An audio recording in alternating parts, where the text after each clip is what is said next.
kitovu cha maarifa o mustakbali wako. Mtume sallallahu alaihi wasallam anatueleza kwa kusema, ma min muslim, haiwi kwa muislamu yoyote yule, yaghrusu gharasan, ambaye atapanda mche wa aina yote au kipando cha aina yote, au zar'an, au akalima kilimo cha aina yote ile,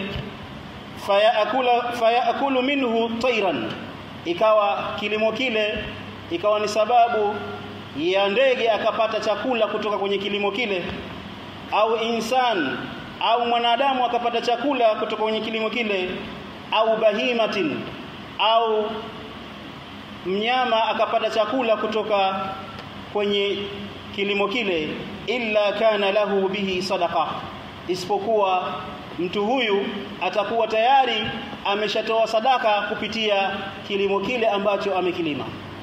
Kwa hiyo kama utalima mgomba ikawa sababu ya kuja sisimizi tu wakafyonza baadhi ya vyakula vilivyomo ndani ya mgomba, tayari ile inahesabiwa ni sadaka yako.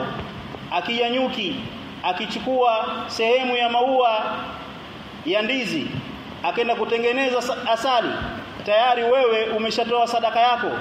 Na akaja mtu akaweza kula chakula kile, akala ndizi, sehemu ya chakula kile akala yeye, au wewe ukala na watoto wako, tayari ni sadaka. Na kuna sadaka nyingine zinaendelea. Kwa mfano, mtu aliyepanda mnazi unaishi zaidi ya miaka 100. Kwa hiyo kadri watu watakavokula nazi, watakavokuwa wanatumia nazi na kula madafu ya mnazi ule, basi mtu yule anapata thawabu za sadaka. Kwa hiyo hapotezi. Kwa hiyo tutumie muda huu kuweza kuwekeza katika kilimo, kwa sababu ndio wakati wake. Muda huu tukiupoteza, kikija kipindi kingine tutakuwa hatupati muda sasa wa kulima. Utakuwa ni wakati wa jua, hatuwezi tena kulima. Lakini muda huu ni muda muafaka, tuutumie muda huu.